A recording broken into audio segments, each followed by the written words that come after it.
It's showtime. Hey, hey, hey. Glad to see everybody on another Tasty Tuesday. Sorry, it's been a while. It's been way too long. Hey, good to see you there, Paul. Decent 2 weeks, yeah. Just good to see there, IC and Daniel H too. Um, and Donner too. Good to see you, man. Yeah, it's been going pretty well. Just been no health problems or anything. I just been having to watch my blood pressure. Off and on. I mean, I've been suffering from blood pressure issues for like 15 years. They finally figured out what the issue was, so I've been doing some medication changes and whatnot. But I can still have the old drinky, so that's the good thing. Thanks a lot, there, Dram. Good to see you there in California. My name is not Woody. Okay, Woody. Hey, Peter. Good to see you, man. Hope you guys are here to have a little fun. It's been way too long, and I'm really excited that you guys have stopped by to hang out with Malt and I'll be speaking of. Let me get his invite sent to him right now. Matter of fact, so we can get him in on the conversation about a distillery that is definitely, I think, overlooked a lot. For many reasons, and we'll talk about that in a second. But we're going to be talking. There goes the old invite. We'll be talking about Linkwood, which some of you are familiar with, some of you not so much. Some of you have probably has seen a lot of independent offerings from these guys. They are owned by Diageo, which is a large ownership. They deal with Guinness, they deal with Lagavulin, Talisker. Those are the big ones. Oban, Cardew, Dalwhinnie, Rolotnagar, Kleinleash, Glendulin. They have lots of different offerings. And one of them, which they didn't select these guys for the old Game of Thrones series like they did the other ones, but they do have the Linkwood has a halfway easy to find. I'd say halfway easy because you will not see this sitting on the shelf in any liquor store that I'm aware of. But you can order these overseas relatively easy if you live in a state that welcomes in liquor, you know, sales or whatever. But you could probably have this special ordered. I'm sure through like a service if you've got. I think Flaviar is one of those that is kind of a new upcomer that does some of those kinds of things. I'm trying to think. There's Drinkly, Drizzly. There's some of these distributors, I guess you call them. They might be a possibility, a way to get something like this. This one's from the UK for the UK market. This is 70 centiliters, so it's a little bit less than the 750 milliliter bottle that you get in the States, but it's the real deal, the good juice. This is the 12-year-old Flora and Fauna bottle. Now, the way you can tell Flora and Fauna bottles is they'll have this type of lettering and font. It's a kind of old school looking. And unfortunately, they do come in on a lower ABV. 40 to 43, 46% is usually what you get out of the Flora and Fauna Sillies series. And these were big. They still produce them. They were a little bit bigger, I'd say, in the 90s, 2000s. That they seem to be, they had a lot more to choose from back then. Like there's a Kalila bottle you can't get anymore, a Rosebank bottle, Pityvac. There's lots of what you might consider either dead or not very heavily released distilleries that have old bottles that go for crazy money. And even though they might be a lower ABV, they'll still try to sell them for like $300-$500. It's crazy. These are usually pretty readily available, though not crazy on the old price deal. Speaking of crazy on price, Hey, are how's you it going? crazy on price, man? I'd say you're high maintenance, aren't you? Yeah, In a good way. How's it going, man? good. It is good, man. It is good. Not Um, part of their classic malts. Well, they I'm not sure what he means by classic malts. They have like lots of different series in the Flora and Fauna. This is definitely a Flora and Fauna bottle, which has been around for quite some time. They might have like the first release of those Flora and Fauna bottles. I know there's like at least 20. I forgot how many there are. Someone probably knows off the top of their head, but there is a boatload of them that are out there. Have you had any Flora and Fauna bottles at all, or Just the ones you've sent me.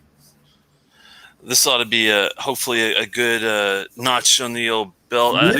I'm looking forward to it, and it's great to see you, Telex. Glad to be back in the saddle with you, man. Yeah, picking up some new distilleries. Yeah, I was just telling the guys that had to change up the old blood pressure medication a little bit, but I can still get my drink on, so I'm a happy camper. And I'm here for Tasty Tuesday. Good. I'm glad you're here, man. And so we're going to be talking Linkwood. So I suppose, man, you've been gone for 2 weeks. Anything new in the Telex den since the last time we talked? Not particularly. I have been dabbling into some music on the side. I have what's called a mellotron coming. I don't know if you guys know what the mellotron is. It's like an old instrument back that was big in the late 60s, early 70s that had actually tape machines that you recorded on each key and it played it back. So you recorded like a real flute or a real violin, and when you played it, it played a recording of that real instrument. That's kind of something I've been dabbling with on the side, taking a little bit of time off. But I've got my eye on a couple bottles. I've been looking at good. When I was visiting some family a couple weeks ago. I was the first reason why I had to take away for a little bit. I drove back to Kentucky and did pick up on the side. I was looking for something special, but it was really hard picking. So I ended up just grabbing like a Lagavulin 9 that was, halfway reasonably priced. It wasn't the $23 special that you found in California, though. Yeah. That's that's a special release. I have a hard time, the fact that even existed was like ridiculous in its own right. Yeah, I mean, it was tough to find anything other than that recently. I have my eye on a couple bottles we'll be talking about later on. What about you? Have you picked up anything recently that you liked? Nothing. Nothing huge. A couple little things. Well, I got an old Glenmorangie 10 and an old Glenmorangie 18 to continue the Glenmorangie Dusty bottle collection. So I got those. I picked this Scotch up recently. This is Binny's release. This is a Daluin 12-year-old. Nice. Signatory vintage. So looking forward to getting into that. 57.7%. And yeah, then that's just been some bourbons. So that's been about it, man. I had a question for you. You kind of brought up a good question. I am in the market for just a basic non-peated but sherried dram. I'm looking for under $100. My first intuition was I was gravitating towards the Glenmorangie 12 La Santa, which is kind of like my go-to around that price range for non-peated sherry. What do you have a couple ideas other than the Glenmorangie 12 La Santa that you would tell people to maybe pick up, like myself, that I'm kind of thinking about getting something like that? For like a younger non-peated sherry whiskey? Yeah, like it doesn't have to. The age doesn't really matter. It's just as long as it's not peated but sherried and under $100. So Glendronach 15 Revival is now. You have to be careful though, because as you probably know, Glendronach has started adding what do you want to call it? Extra chill filtration. They've been chill filtering their whiskey. Yeah, exactly. So you want to be careful with that. I usually see it for right at 99, so that's pretty much right at that threshold. Yeah, I mean, if you're gonna go if you're gonna look for something a little bit less, I mean, God, you got to look for like the Glenallachie 10-year-old cask strengths, which are usually heavily sherried in one way or the other. That's a good idea, actually. I forgot about that PX slash Oloroso stuff they've got. I'm trying to think. There's probably, any Edredor you can get your hands on. Edredauer, the 10 is probably pretty good. The Caledonia. Those are like what 75 or so. Like, yeah, you got to get one of those. It's the only thing that's tough about those guys is the availability. Like the only dram I could think of to waltzing in. I mean, I liked your all's idea. The Glenallachie's has a great option or new batch of the 10. But other than that, Lasanta, man, it's really hard to find a straightforward, basic, great sherried whiskey that's for under $100. Other than the Glenallachie, and maybe if you're lucky to find an Edredauer, it's not something that's readily available. It seems like. Yeah. Maybe unless you went for like a Glenfiddich 15, maybe at that Solera Reserve. I don't know if I think that's sherried, isn't it? Oh, you just reminded me of something, Telex. So there is something else I got, which is kind of cool. I forgot. I got to show this with you. So This is the Glenfiddich. It's a 15-year-old distillery filled bottle. Nice. Wow. Yeah, this is. I think this one's all sherry. But yeah, it's a 15-year-old. Yeah, 58 cask strength, 58%. All filled at the distillery. That sounds really, really nice. I'd love to. We'll have to get in. We'll have to crack that one open eventually. Try something like that. I was looking at the Solera Reserve real fast to see what's in it. Ex-bourbon, ex-sherry, New American oak, Solera vat type thing. It's probably a little bit of everything in there. But that's the only. Tamdu. Tamdu is definitely one. Yeah, any Tamdu. Yeah, that's a good idea because the problem with the Solera that I forgot was the low ABV of 40%. So just abysmal. It's pretty low. The Tamdus, I think, are a little higher usually, even like the 10 or the 12, I would say. Yeah, the 10 you can probably get at a decent price, but I don't know about the 12. Yeah, good point. I didn't think the 15 is like usually a little over 100. Yeah, I was thinking maybe the 10. Let me see what the 10. 10's like sherry. If the price point and the availability is the only iffy part, that's a good idea. I'll have to keep in mind the Tamdus on the side. Old brown box of 12 sherry. Yeah, but under $100 though, I don't know, man. If it's an old box, it's probably going to be iffy. The 12 for 85 Canadian, but yeah, that's a good price, I'd say. A new Royal Brockla 12 looks promising. This is good news. From Dram, Royal Brockla is one I've tried. I haven't had much of theirs.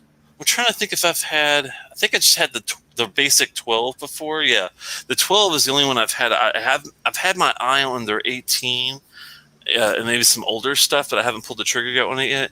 I'll have to take a look at the Royal Brockla stuff if the new one sounds promising. Linkwood Cask Strength is kind of hot sometimes too. I do like that taste. If you can get it for under $100, that's probably not a bad idea too. The availability is the only thing that kills some of these guys that you guys are mentioning. They're not, unless it's Glenlivet, Glenfiddich, Macallan, Lafroig, Ardbeg. It's really tough to find in every liquor store. Yeah, that's the only tough thing. But I really appreciate the hints because, that batch strength is usually not that expensive as well. So I'll have to keep that in mind on some ideas because I do need to pick up a bottle for just some, daily sipping sherry, nothing fancy. That's perfect. I appreciate There's definitely options out there, man, for sure. And yeah, you can revisit maybe something you haven't had in a while. Yeah, that's another reason I thought about the Lasanta because it's been ages since I had it. It was one of my first favorite basic, just straightforward sherry whiskeys. And I thought, you know what? I mean, that's not bad to have a bottle. That's $55 usually. It's not too crazy expensive. And but I might add a couple of these other ones you guys have mentioned on the side just to have something to shoot from as well. Oh, we trashed the 21-year price as a joke. I can imagine that if their craft isn't up to snuff and they are charging crazy prices, that's probably the reason. I'll have to maybe put that on the back burner then, the Royal Brockla one. The older one, at least. The 12 is not really that much of an investment, so. Right. Do you find it easier to pull the trigger on some of these ones that are 12s? Are kind of like, well, Yeah, I mean, if it's like in that 40 range, it's like 50 range. You're like, okay, I'm a little more willing, especially if it's something I've never had, to give it a try than spend too much on it. Yeah. I mean, if you're looking internationally and you're looking for some other stuff, I'd highly, highly, highly recommend Glenfarclas 15. Oh yeah, Glenfarclas 15, man. 36%. It's really, really good. That's the one that's tough to get over here in America, right? Or is that the 17? They don't have it here in America. Okay, that's what it is then. Yeah, that's the one I heard about looking for. But man, unless you order it overseas, it's really, really tough to get your hands on some of these. Yeah, definitely. Speaking of, this one is unfortunately not something you can just pick up. Should we dive in? Yeah, unfortunately, it's not something you could pick up on a liquor store, but you can order these. If you live in a state where you can order something, this is pretty easy to get at usually a reasonable price, around 50 to 55. Even for if it's the 70 centiliter, the UK bottle, it's still I would say worth a gamble if you've never tried it.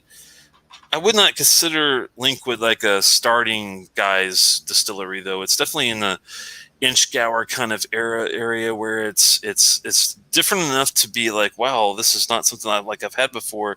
But I definitely wouldn't give it to somebody right out of the gate of switching from bourbon to Scotch or anything like that. So what can you as we dive into this, obviously the tail of the tape on the bottle itself, but like what do you know about this like Flora and Fauna thing? This is something that goes beyond Linkwood. This is Diageo thing, right? Yeah, I was talking with somebody earlier. I think it might have been Peter White. He was talking about how this is not technically in their classic malts of the Flora and Fauna series, but the Flora and Fauna series has been going on for many, many, many years. We're talking decades now. I think they started this, I want to say in the 90s, or it might have even been the 80s or before. I can't remember the exact year of the first releases, but there are literally 28 to 30 something different bottles, different distilleries that Diageo has released. In the classic stuff, think like Kalila. There's a 12-year-old Kalila bottle like this. There's Rosebank, which is a distillery. There's Pityvac and some other ones. And I think that's what he's referring to when he talks about the classic series. There's also some releases that they still even do today, just like this one, the Linkwood. Mocknamore is one that you won't probably see. Yeah.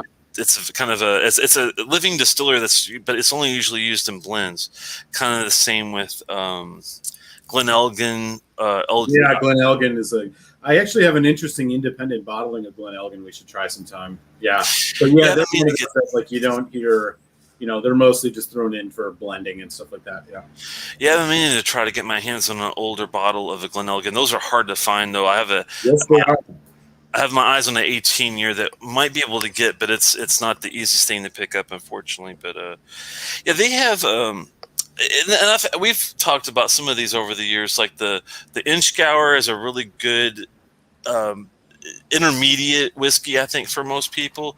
The Dahlia Wayne, Ben Rennis, Blair Athol, and Tinninik. The Tinninik is one I would probably skip because I don't know anyone that really gravitates towards their profile. It's what you usually find in a lot of Johnny Walker Red type of whiskey is the Tinninik stuff, but the Ben Rennis and the Blair Athol and the Dahlia Wayne and the Inchgour and this Linkwood, these are more, I would say, on the ones that I would definitely try before the other ones you would normally see out there. Sure. This is definitely one I would give it a try before, like the Mocknamores or some of the Glen Spays and the ones you don't usually see or hear great things about Glen Ord, that type of thing. So, but looking forward to this. This distillery has been around since the early 1880s, as most of these guys have. But they seem like they've been. I know it was like family owned for like the longest time. We're talking like over 100 years, and it finally was after the war changed hands to I think a guy named Mackenzie, if I remember correctly, but. They've been pretty steady with trying to keep the tradition of the distillery. There's a story where the guy that runs it, even today told him they couldn't remove the cobwebs. That he wanted everything to be like exactly the way it was. Seriously, like exactly the way it was in 1821 when they started this thing. So one thing I do respect about, even though they are a Diageo distillery, they seem like they stick to their guns as far as like they don't really go outside the box. Even with like Gordon MacPhail's has got a couple independent bottles of these guys that don't really do as well as other independent bottles I've seen, but they usually are sold pretty well across the board, I think, on a lot of independent bottling offerings. Right on. Yeah, so what's the deal with this one in particular? This is a 12-year, and this is the only one readily available that you could find, pretty easy online. Now, like I said, you're not going to find this in a store walking up to it, but they do have a 37-year-old if you're Mr. Moneybags and you got you go from a 12 or a 37, take your choice. Exactly. For I've seen it anywhere from 730 to 980. They do have a 37-year-old distillery bottle. Now, that one to me is one of those unicorn bottles that I might see before I die like once, but I wish they did have like a 18, 21, 25-year-old, offerings. As good as some of these over the years I've had have been, I'd say it would be worth a chance, to try it. But unfortunately, they don't really have a lot of juice that goes outside of blending other than the 12-year-old and a lot of independents. So. Yeah. So what's the ABV on this? This one's 43%. So it is, at least it's not 40, but 43 is not that high, unfortunately. But I hope that the spirit itself will show enough where you can appreciate it for what it is. It kind of reminds me a lot of the Inchgauer when it comes to that kind of thing, where it's not your typical space side, that's for sure. Cool. Well, I'm eager to get into it. And then you said, so the Flora and Fauna thing is a Diageo thing, and they just kind of release some special releases under that label each year, or? Yeah, this is I believe it's been going back since the 80s. I know Stephen Connor was talking about they've got a Dalwhinnie 15, Talisker 10, Cragganmore 12, and 14, Glenkitchen. Yeah, that makes sense. Yeah, those are the ones that they turn into Kalila also, right? Because they turn those into distillery or distillers editions that they do each year. I might be wrong. Maybe they don't do. Yeah, this is a whole different thing. That the Flora and Fauna is you can look it up on the side for people that are interested.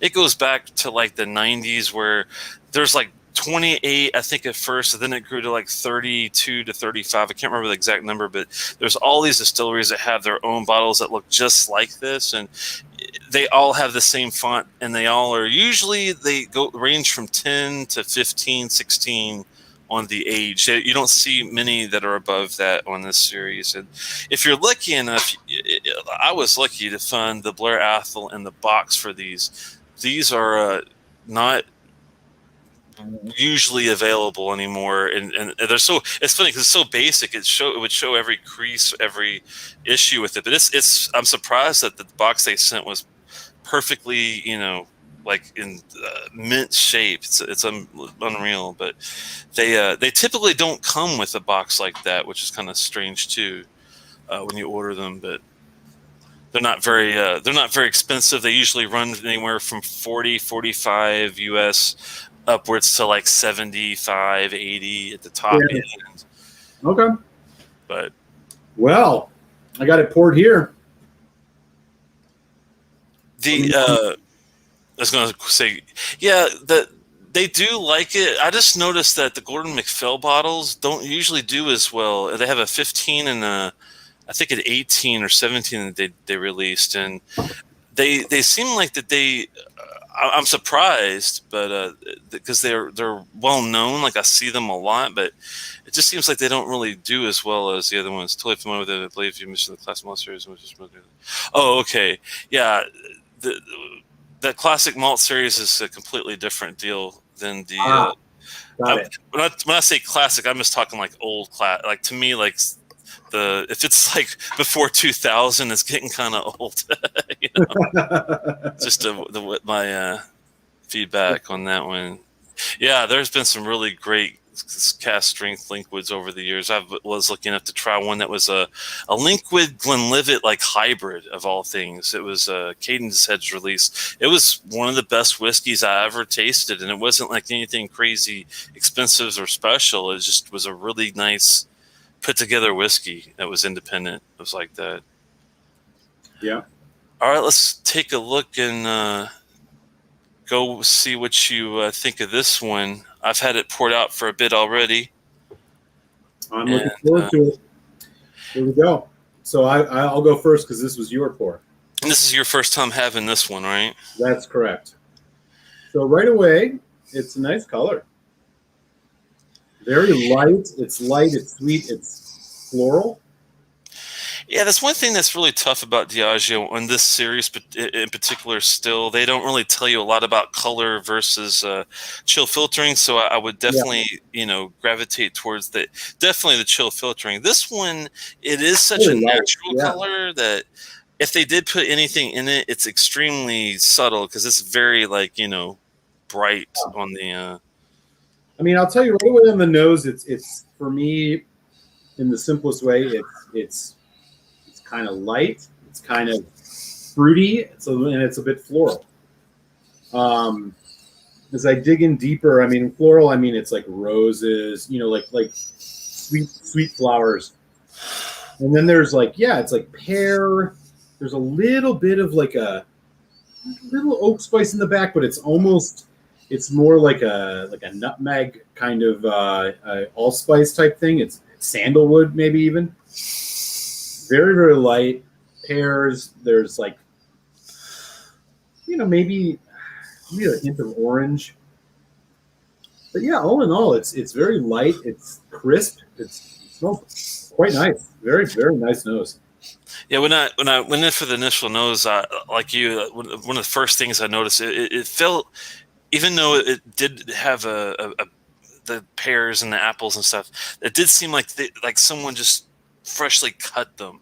Yeah. I mean, the apple is definitely there too. I mean, it's like yellow apples. Really bright and crisp. Mm-hmm. Definitely on this, even though there's a lot of sweetness, like you said, the florals, to me, I like the florals, and then maybe even like a slight, not heavy at all, but like a slight little herbal tinge. Yeah. I mean, I don't know if it's like ginger, maybe.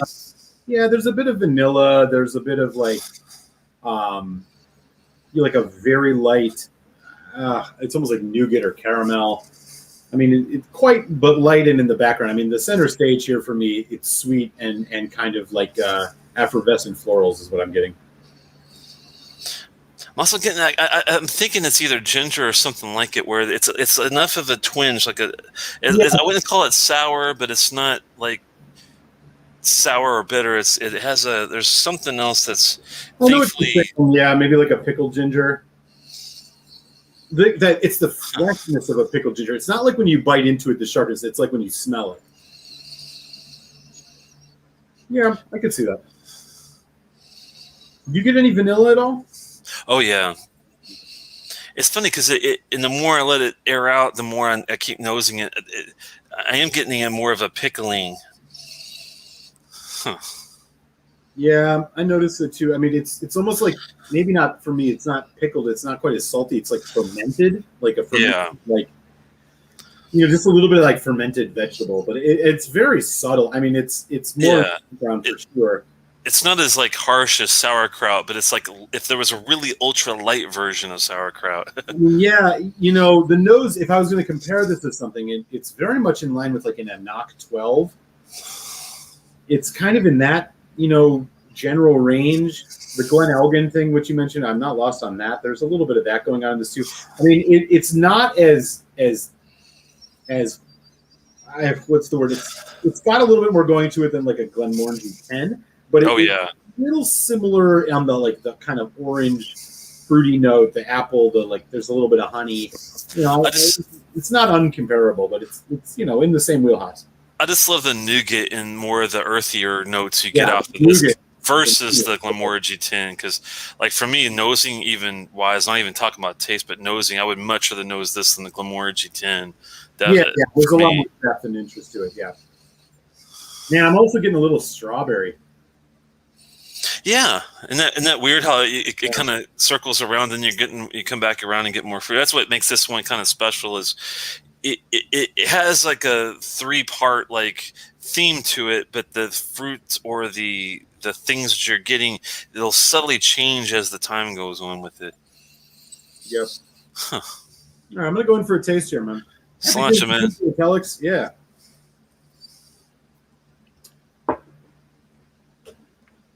Mm. It's like a medium mouth coat, I'd say. Yeah, I mean a little waxy, like a Kleinleaf. Medium for sure, and then you get again, it's these kind of yellow fruit, pear. But boy, it's got a hell of a spice kick to it. Mm-hmm. Like a pepper. It's like, I don't know, some type of kind of, it's not chili pepper, but sort of like oak spice.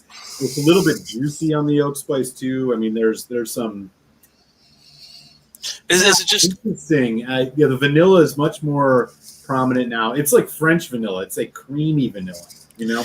Is it just me, or does this have a kind of a somewhat close taste profile to like a Grigelicky kind of thing, sort of? Yeah, I mean, it's not as much bitterness, but it's there. Right. You get the lemon lime. It's more lemon than lime for me on this, but there's definitely like a lemon pith, and then like a lemon juice type thing.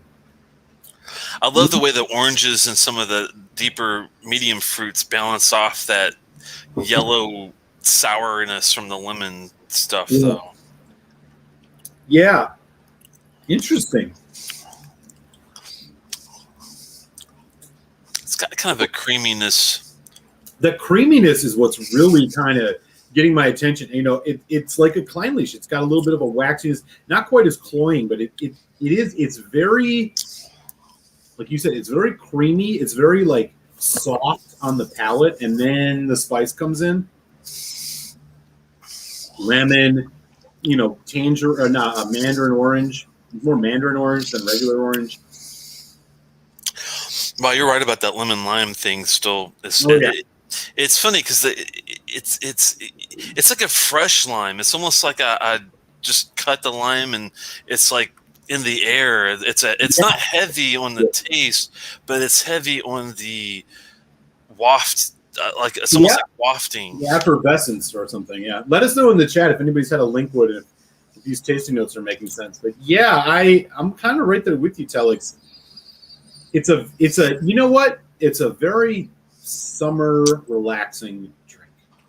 It does have a little bit of spice to get your attention, but it's, you know, I'm thinking about a couple other, you know, I'll save this for my final thoughts. But it has a nice kind of light effervescence, but in its flavor, but its texture is a little bit heavier. I mean, it's got a little bit something to it, you know.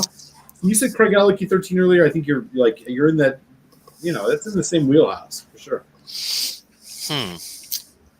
It's amazing how I wonder if the water is going to make it spicier, or if it's going to bring something different out of the cask, or how that's going to work with it. Yeah. I'm going to do one more sip neat.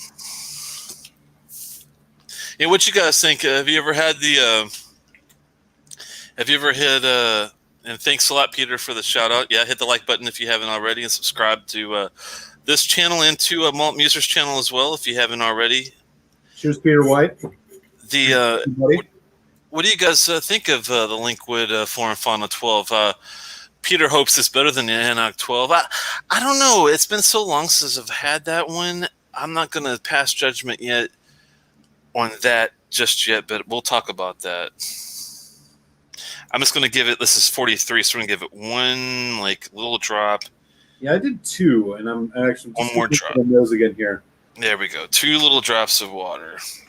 You know, there is a whiskey, and I am having a hard time right now remembering what it is.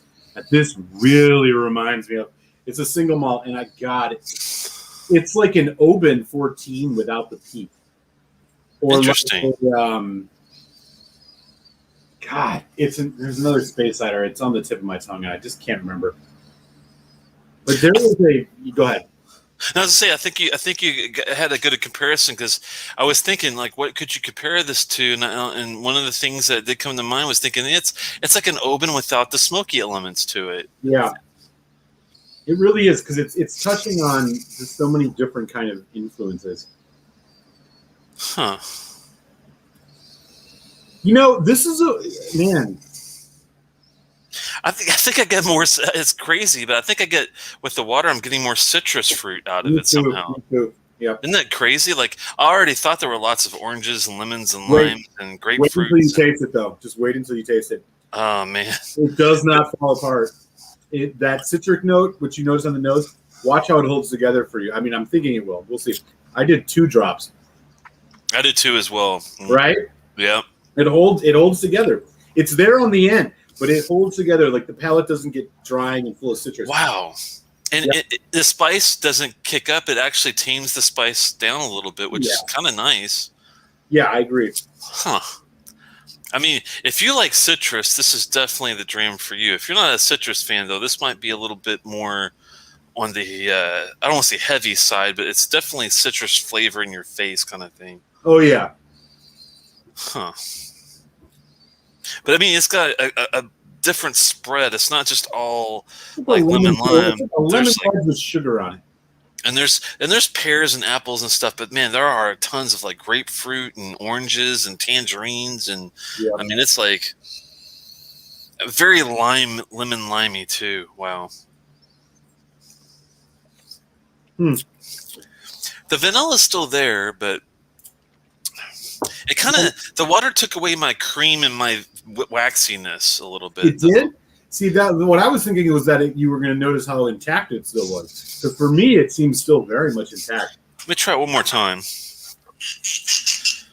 I actually expected it to not. I expected that bitter note to hit a lot sooner, but I feel like it's the water doesn't extend the palate, but it definitely doesn't diminish it. Right. No, I didn't think that. I was just surprised at how. Let me do 2 drops here. I mean, I'm curious if you end up in the same boat as me. Because I lost my creaminess at first, but let me give it one more. I poured another dram to 2 little drops to see if that creaminess comes back or if it's gone. And don't mind me. I periodically got to check in on my Buck score. So go Bucks. Oh no! I think you mean go Cubs. No, brother. Are you Finals, my friend? NBA Finals, Milwaukee Bucks. Oh, NBA. Sorry, Bucks. I was gonna say that's basketball, isn't it? Yeah, it definitely is. Who else is in there besides the Bucks? They're playing the Suns. Oh man! Last time I watched the Suns play, I think Steve Nash was still playing. Same with me. But here we are in the NBA Finals. Oh man, I am a huge baseball nut. I've been watching the Nationals, my Cubbies, and my Orioles, even though they're last. I've been watching your Cubbies because my Brewers just took them to Pound Town last week. And don't look now, but the Brewers are 17 games above 500 in first place. Brew crew. I'm gonna, I usually get to watch my last place Orioles, which are pretty bad. They're having Nationals are stepping up a little bit. They're hanging in there, and then I've got the Cubbies. That's my 3 teams. But we'll see you guys again soon, I'm sure. Before the year's up. Oh man. Well, Telex, I mean, I gotta say, this is God damn it! I'm really upset because there was a whiskey we had not too long ago that, like, we were talking about. It's a little bit off the beaten path, not a big time distillery, and it has this kind of raw flavor. You said Craigellachie, that's one of them, but there was another that we did not too long ago. And I know I said a knock, but there's another that, like, there's a raw distillate quality to this that is just honestly admirable. I quite enjoy it. And was it Glencadam or was yes. Glencadam 13. Yeah, the Glencadam 13. It definitely has that profile, right? Doesn't it? Yeah, it's the Glencadam because it has some of the bitter. again, the profile on this for me, it's sweet, bitter, and then like if we get into a little more detail, like simply wise, fruit, spice. Yeah, I don't more. think. Yeah, I don't think you're far away, Mo, from this because I remember having the Altmoors, and it also having a very heavily presence with the citrus flavor, especially that 21. So I think you're on the right ballpark with this. Also could be compared with Altmoor, right, definitely. Yeah, I mean the Glencadam 13, I think is a really apt comparison. I also would argue that we talked about the Annock 12. I think it's got a little bit of that, but I mean more so the Glencadam. And the Craigellachie 13, which I think is actually much more bitter than this. Yeah, no, I think you're right. I think the best comparison would be either the Glencadam 13, the Reawakening, like we looked at, and that some of the Altmoors I've had. I think Mo brought up a good side deal. Great point, but I think you know that because what I think pulls it together with the Glencadam 13 that you brought up was not only is the citrus there, it's the vanilla is also a big factor in that dram as well as this one. Yeah, and just like the sweet barley sugar, the barley sugar note. Like this has a very elemental quality to it, a la Annock, a la Craigellachie, Glencadam. There's a very like elemental, like I don't want to say earthy because it's too sweet, but it's raw. There's a rawness to it. It's that I actually quite appreciate. It's the raw fruit spice combination. It's like the zestiness off the fruit and the spice off the salt / brine. It's a nice combination. Yeah. Ooh. I mean, I'm about ready to get into final thoughts here, Telex, if you are. I mean, can you remind me just again, like, what does a bottle of this cost? The specs one more time. The specs one more time would be great. Yeah, it's 43% ABV, so we're talking a little bit of entry at 40. So we're 43. Yeah. We got a 12-year statement. We don't know about coloring, but if they do color, they didn't put much in there. Thank God. And the chill filtering, I do think it's an issue because they don't talk about it. But for what it is in the basics, it's pretty well done. Let me look up the price, like to make sure I give you the right number here. Yeah. Here we go. The 12 was let me see something if they still even have it there. I think they do. Here we go. Linkwood. Oh, do they not have it? Possibly. Let me see something.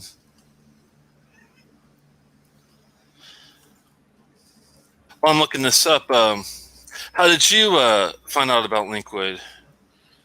Man, I was this is when I was living out in Philly, and I was at a Total Wine in Jersey, and, they had a lot of Alexander Murray bottlings, and I saw the one that we're going to talk about, and I was like, the hell is Linkwood? And, so I looked it up a little bit, and kind of learned the same thing that you talked about earlier in the show, like, don't have a ton of releases. There's a lot of distilleries like that, that kind of uses mixers or whatever. And I thought, hell, man, I mean, the age and the price, Cask Strength, give it a try. And yeah, I mean, its profile is, kind of like what we've talked about, but yeah, what did you find something? Yeah, this is 44 pounds, so we're talking $60, 61 American dollars. Yeah, I mean, happy to get into final thoughts, and I mean, yeah, go ahead. Yeah, for me, like, this is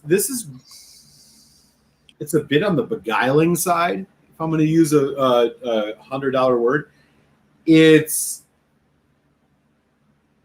got a lot of interesting subtlety, and it also has an overwhelming delicious creaminess, which I think is really accessible. This whiskey is both like very accessible and then also like challenging. And I think a whiskey that, as you said in the beginning, which I think is totally right, not exactly a whiskey you recommend to your friend who wants to try Scotch for the first time. Bitterness in general to me is an acquired taste. Scotch drinkers kind of maybe become more acclimated to it as they go along because you tend to get more of it. In bourbon, it tends to be more of a drying oakiness. In this case, it's more of a citric kind of sharpness. I like how this thing handled water. I felt like it didn't change it a lot. I agree that this needs, you have to like citrus if you want this. At around $60 at 43%, all that jazz. I mean, is the Linkwood 12 something you should run out and buy? I mean, I think this is a solid dram. I don't know if it's, I mean, I think about a couple other whiskeys that I've had that I can compare it to and things that are available in the U.S. So the closest thing I can think of that I've had is, and you rightly nailed it, is the Glencadam 13 Reawakening, which I think has a little bit more dynamism and a little less bitterness. But, we're splitting hairs. All in all, solid dram. Worth a flyer on if you're interested in these specific flavor notes. Again, sweet, citrus, bitter. I think I'd sit comfortably at 3.25 on this. I mean, I think it falls right in there. It's not a must-have, but it's good. It's challenging. It'll definitely help you kind of learn a little bit about your palate. Yeah, I think I'll sit comfortably at 3.25. Yeah, well done, man. That's I think that's pretty spot on. It's funny. I never really heard about them until I think we were doing. I was doing a Scotch Malt Whisky Society independent bottle league tasting, and I was kind of well versed with distilleries to an extent, but one of them had a Linkwood, and they talked about the profile like we're talking about tonight, and sure enough, it did come off within it, and it does stand out, and it is. I mean, other than Glencadam pulling it off, and maybe Craigellachie, you don't see it very often. Inchgower is like the only other distillery that does this kind of off the wall but nice combination where you get the waxiness, but you get something different. Like the Inchgower is a little more herbal, so it's a little bit more of a twist. But this one with the citrus and the spice and the waxiness, it's really an interesting combination you don't get to see too often. With that said, I do like the I'm thankfully they give you an age statement, and that's sometimes that's even hard to get nowadays. The 43%, and at least it's not 40, but I would much rather see this at 46 to 48. But I can't be too much of a hard ass. The coloring chill filtering thing is, it's an unfortunate given when it comes to some of these Flora and Fauna bottles from Diageo. But with that said, some of them are like jewels that have rough gemstones, if that makes any sense to you. Yep. And when you get the Ben Rennes or the Blair Athol, the Dollywayne, those, when you get those the first time, you have an appreciation, because even though it might not have the craft exactly the way you want it, for what it is and the price that it's at, it's really hard to beat for, 16 and 12-year-old whiskeys at this stage are these are pretty well done, even without the craft being perfect, if that makes any sense. But yeah, I agree. With I do prefer it. I think neat, maybe, but now that I had a couple of drops, it's like I think you're right to an extent. It might not have the exact creaminess, but it still does hold up. The bourbon aspects of the cask do come out a little more with it. Yeah. So I do enjoy like the butterscotches and the caramels that get combined with that citrus spice and all that.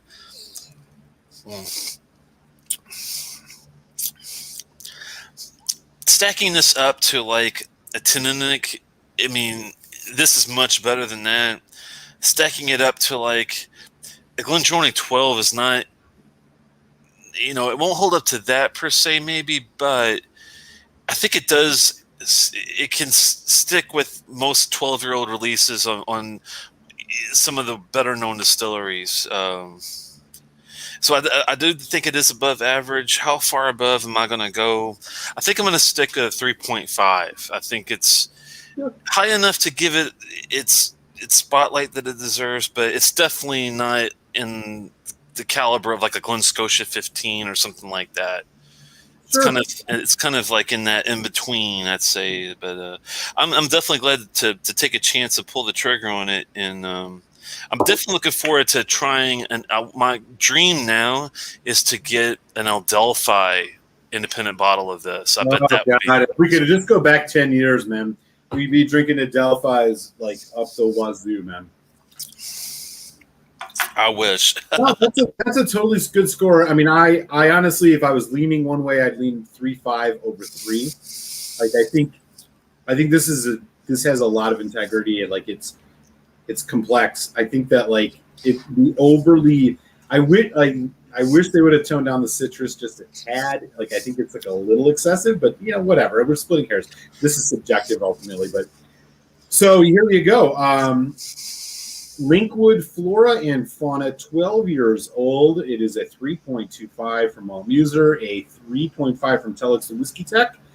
And there are your scores for hour number 1. And we got another Linkwood coming your way in, wow, geez, less than 10 minutes. Yeah, and I agree with you, Donner, to an extent. Like the Flora and Fauna series, I definitely, I'm not going to get into trying to get all of them, but the ones that make the most sense, like the Blair Athels and the Benrenises, those are, unless you get to like the 30-year-old stuff, it's really hard to find anything older than this in their range. They do have, like I said, that 37, but the price is just not there. But for me, I'm getting these to just definitely not as collecting the Flora and Fauna bottles themselves, but to at least taste the oldest distillery stuff that I can get from each one until we're done, kind of thing. And unfortunately, I'm going to have to get a Mocknamore, which is going to be the 12, and it's going to run $40-50, and I'm probably not going to like it that much, but I'm doing it just to get it, to have it, to say I've conquered it, I've done it, I've tasted it, I know what it's like, and move on. Yeah, I mean, and I don't. Again, the Flora and Fauna releases seem to be like, Diageo does these annual distillers editions, and then they do, but this seems like it's like another range of theirs, and it's cool that they're profiling distilleries like Linkwood, because I don't think that you would necessarily ever get your hands on it, and it's probably in a way helping the distillery, get some notoriety, and a very competent whiskey for sure. I'm going to pour out this one now and then just run and take a quig, and then we can get into it. What do you say? Sounds good to me, man. I'll talk a little bit about the Flora and Fauna that I've found on the side here. I will be right back. If you go to malts.com, is kind of like Diageo's centralized area. I wish that they let the distilleries have more, pull on their own pages and their own voice, but it's a business. I understand continuity and centralization and all that, but but they do have Explore the Flora and Fauna Whiskey Range page where they go into a lot of them. On this, they have like the Othrosk, which is a 10-year, the Benrenis 15, which I talked about, the Athel 12, the Dollywing 16, Glenspey 12, which I don't have yet. That is on my radar. If I can't find an older Glenspey, I'm going to be trying to get an older one. Glenlassie 10 is kind of, I think, the oldest one they've got. Inchgower 14, we've been talking about. The Linkwood we just did. The Mocknamore 12, the Strathmore 12, and the Tinnick 10. That's the ones I think that they are offering right off of the distillery itself direct. Now, they do have a lot more of that over the years that they've released. I'd love to know more specifically what year did they... I know it was 26 bottles was, I think, the initial release. Yeah, 26. And that also includes some of the rarer ones, the Kalila 15, the Royal Blocklet 10, I'm sorry, that a Gergeliki 14, which is kind of interesting, an Alberfeldy 15, a Dufftown 15, a Balmanek 12. They had some really, really like old school. You can't find a lot of these anymore, but this is why they're trying to charge 4,900 pounds for the 26 bottle lot. Which, to me, I mean, unless you are collecting it just for the unopened bottles, it's just not worth it. I would love to have it, but I would love to have it to drink. So there you go there. But it sounds like the initial deal was 26, and that makes sense. And I think that initially they also had another release of let's see, 1998. Okay, that's when I think it looks like it was released around 91. Okay, series originally started in 91. It had 22 at 43%. Then they released some more in 1998. They added some at Cask Strength, which that would be awesome to find the Cask Strength versions that were done in the 90s, but I doubt those are readily available. And then in 2001, they had 4 that they introduced. So it looks like that's where all some of these other ones come into play. Yeah, that makes sense. But I've already mentioned the ones that are really worth diving into, I'd say. So keep that in mind, that some of them are going to be a pass. Whiskey Dictionary, good to see you, man. Winston, yeah.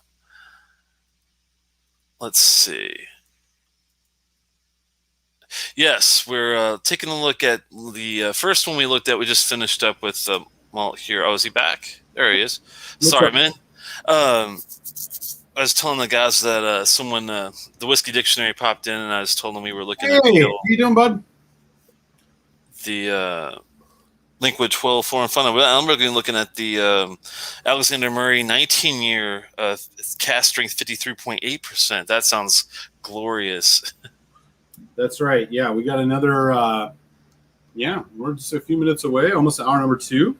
Glad to have everybody with us. Do hit that thumbs up if you haven't yet, man. We definitely appreciate it, especially because Telex's been gone for 2 weeks. Show him some love, man. He's back in the saddle. I appreciate it. Thumbs up and subscribe to both, please. Yeah. Hit that sub button if you haven't yet, man. We totally appreciate the ongoing support. And we are going to be getting into the second Linkwood of the night, which is going to be exciting. And it's both older and higher ABV, apparently. Just a skosh? So it should be interesting. Thank you, IC86, man. We appreciate you, buddy. He's been hanging out lately, man. It's been great to have you joining our joining the show and contributing to the chat. It's awesome to have you. So the one we're going to look at here, Alexander Murray and Company. You've probably seen this label if you've been in any big retail liquor store before. They're a little bit of a hit and miss. Sorry. Go ahead. I'm trying to put you on the forefront here so I can. Whoa! I'm trying. Hold on. Let me see if I can get this to work. Telex apparently took a little LSD tonight, so we got. No. I'm trying to give you the. There we go. The solo layout, so you can do the lay of the land. This is not happy hour. This is the Telex and Malt show. So here we are. It is Linkwood. It is Alexander Murray and Company, independent bottler. They are mostly known for being a kind of a hit and miss independent bottler, I think, for the most part. If you've been in any big box liquor stores, you've probably seen these labels before. The one we're looking at here in particular tonight on hour number 2 is another Linkwood. It's a Linkwood show, so of course. This one is 19 years old. It is Cask Strength at 53.8% ABV. It is from distilled in 1997. So you do the math. That's 2016 that this was bottled, for those not wanting to do the math. You don't need to do the math. You don't need to work at all. We got this on lock. That's 2016. This one in particular, what else do they have to say? Anything about the nothing about chill filtration, nothing about natural color. Maybe we make the assumption because it's an independent bottler that that's what they've done, but we can't because they don't say it. And if they don't say it, we don't know. Nonetheless, you will find a bottle of this around $89, which is a stupid cheap price for a 19-year-old whiskey. So does this? Did you say 89? I did. So does this stupid does that stupid price match up to the quality? And that's the question. 89, man, for that whiskey sounds like a great price. Yeah, I'll let me just confirm it. So I got this at the Total Wine, and Total Wine now has it at 124. So let's be reasonable. When I got it, it was cheaper. Let's say it's a flat $105, give or take, is what you're going to pay for this, which is still incredibly cheap for a 19-year-old whiskey. And I think this is all ex-bourbon casks, correct? It looks like it does not say, but my assumption is yes. And I think we'll be able to notice when we taste it. Yeah, it doesn't say. Here's what it says. Alexander Murray and Company presents a fine expression of Speyside single malt from Linkwood. Sitting on the banks of the River Lassie in the town of Elgin, Linkwood Distillery has been producing whiskey since 1821. Rarely seen as a single malt, its whiskey is prized by Scotland's blenders. And then, this 1997, blah, blah, blah, blah, blah. So there you go. That's what it is. That's the tail of the tape. Linkwood, 19 years old, 97 distillation, etc., etc. That's the tail of the tape. And with that, Telex, if you got some in the glass, this is my portion. You go first. I do. I was just taking a look on the side, and it looks like they've got it at a place. I never ordered from these guys, findrarewhiskey.com. If you like paying a lot of money for stuff, they're a good website. Oh, okay. I wasn't sure if that was going to be if it was going to be one of those that definitely have the crazy prices. Because I have noticed some sites, it's like, wow, guys, what are you smoking? Yeah.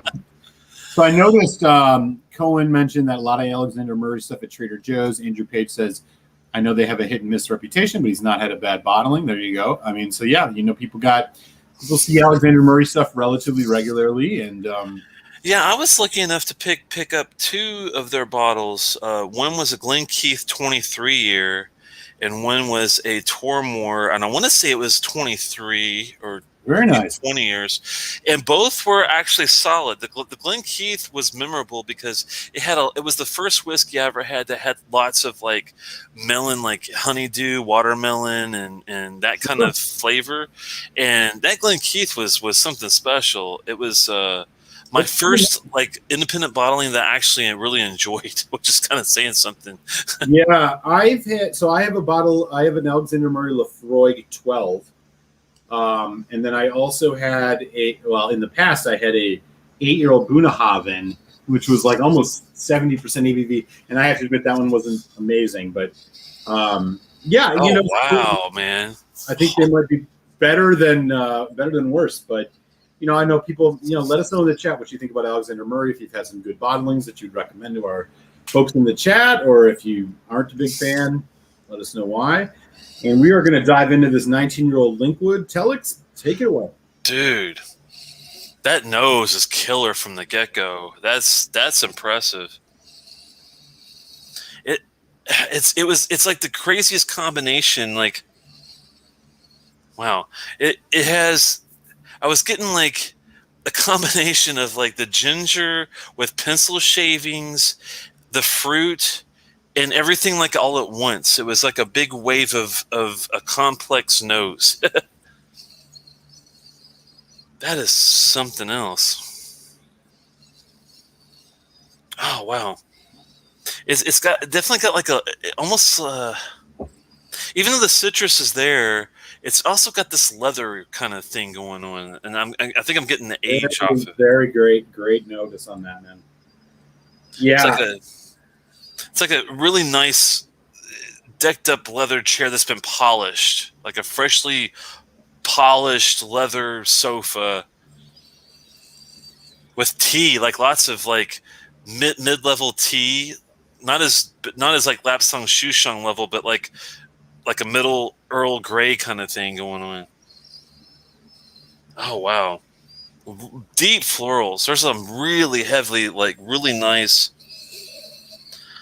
like mid orange yellow flower, like marigold kind of level flowers going on. Yeah. Wow.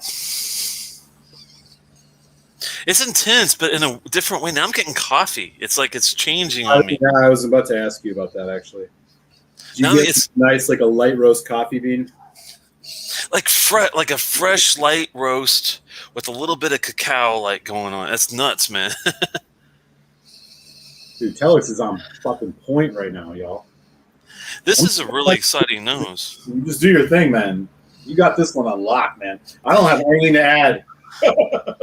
Now it's going into like this like deep, ultra intense Bido honey, dude. Like biggest Bido honey I've ever smelled. Ladies and gentlemen, Telex the Whiskey Pack. And now it's getting thick. Now it's getting into like like those big. Remember those square caramel piece chews that you had when you were a kid? Those real thick ones. Now it smells like that, dude. It's like changing crazy. Oh, and I still got the oranges in the back. Yeah, big time on the oranges. It's got It's got cowtails. It's got those like. It's got a vanilla thing going on. Yes, exactly.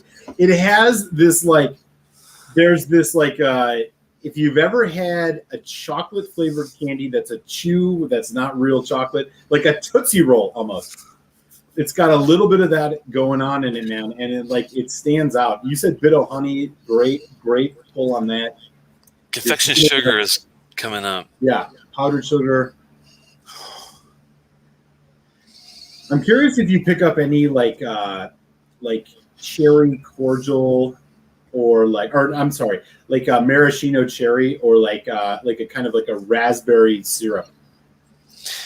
It's got this like. And I'm not talking like the cheap Dole kind. I'm talking like it's got this like supreme nice fruit cocktail, like fresh fruit cocktail, like at the good diner bar kind of thing. Yeah. I can't get over the just the nose. You can detect like this molassesness in the background. I can get this like thick treacle thing. And I don't even have to taste it. I can smell it. It's crazy. Yeah. I mean, I don't have much to add, Telex. You've hit a lot of man. Butterscotch. Huge butterscotch in there. Yeah. Oh, man. Those real thick vanilla chews. It's got nougat. It's got, man, this thing's got like a ton of different things going on. And it all comes back. It all comes back to this like slightly spiced tea. There's always this like spicy chai going on. It's almost like a Turkish coffee.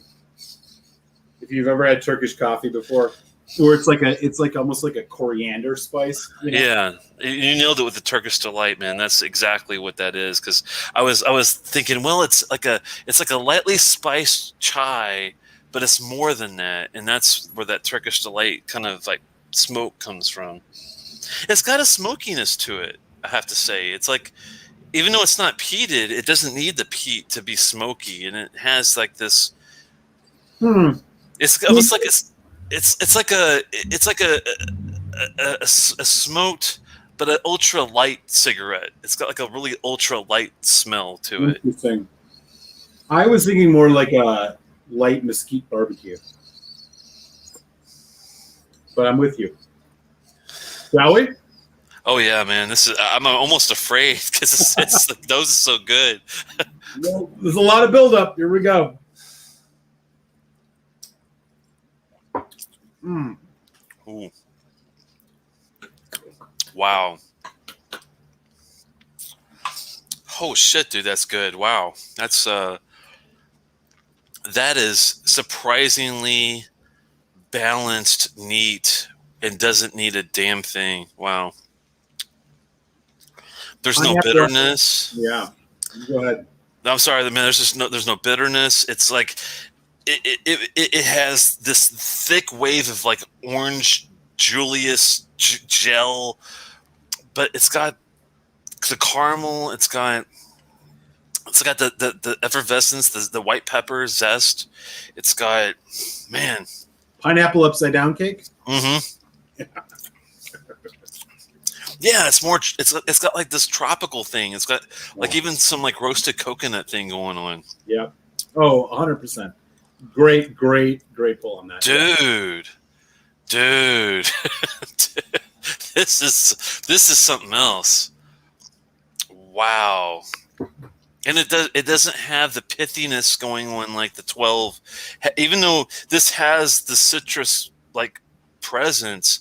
It's not as near in your face. It's definitely more refined. The age has rounded that off. It's shaved off those edges pretty well. There's still a little bit of citric bite. It's like a lemon, and again, like I was saying earlier, orange pith, but like by no means overpowering or dominant in the 12. It is very complementary. It's harmonious.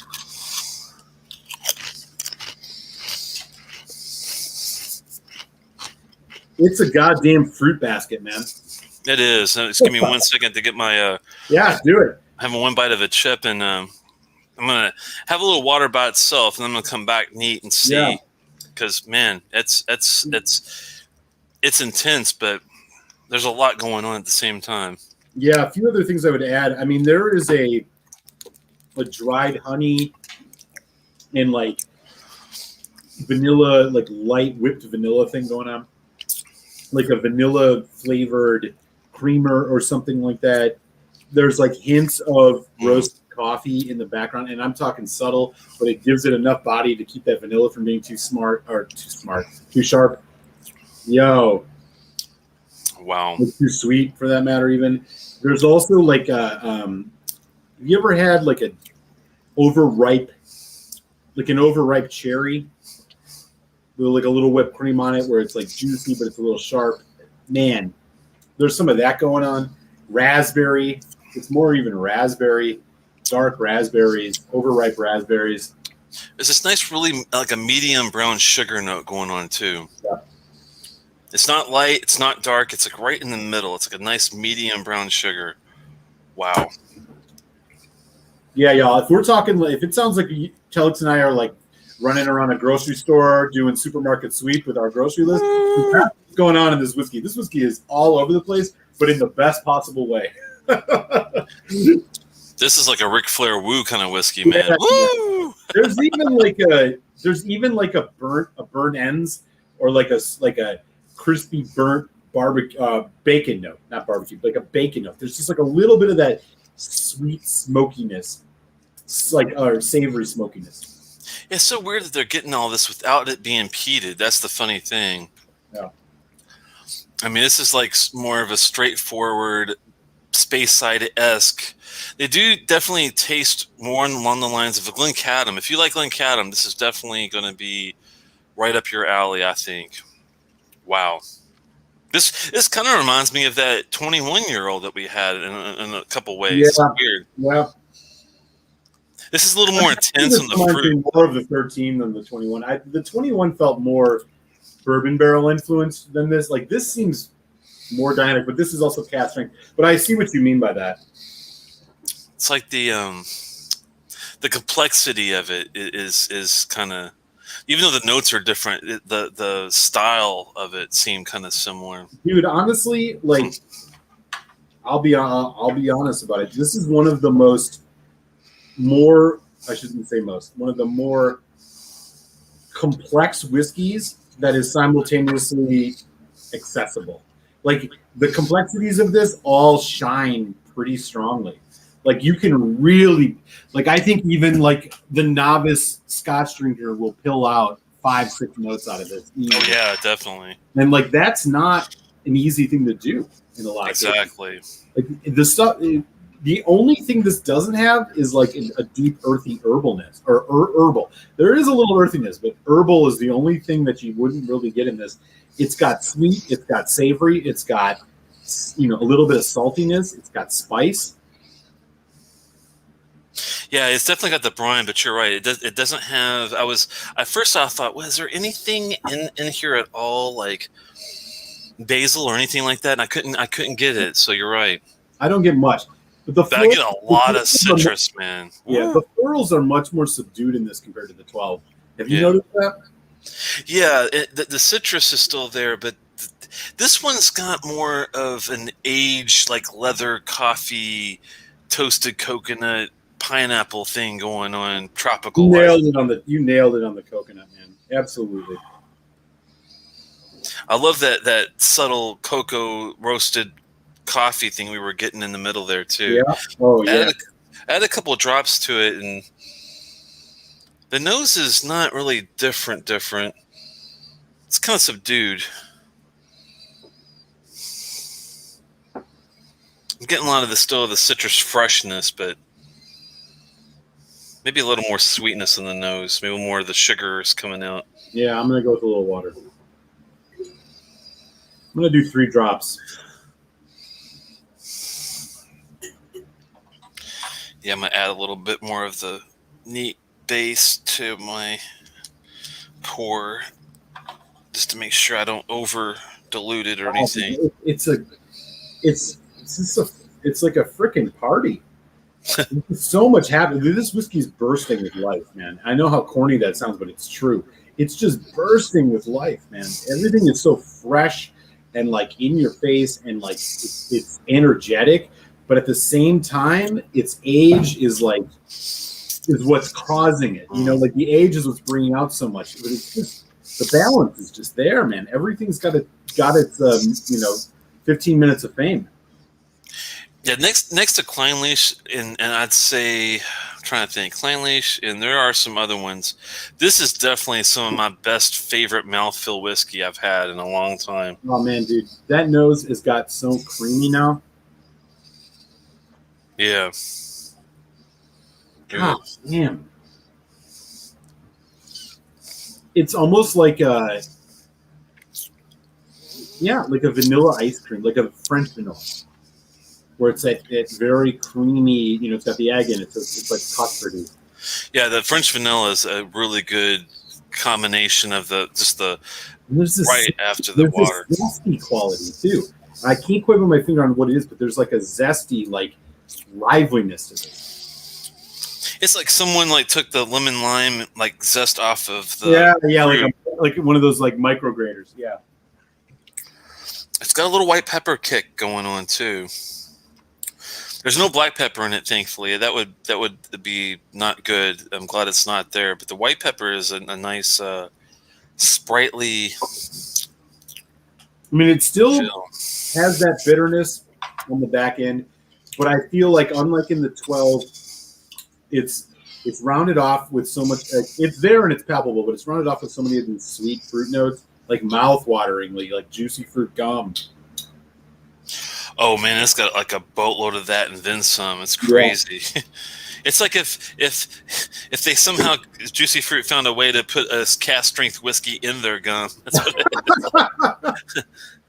That would be something else, wouldn't it? That would be.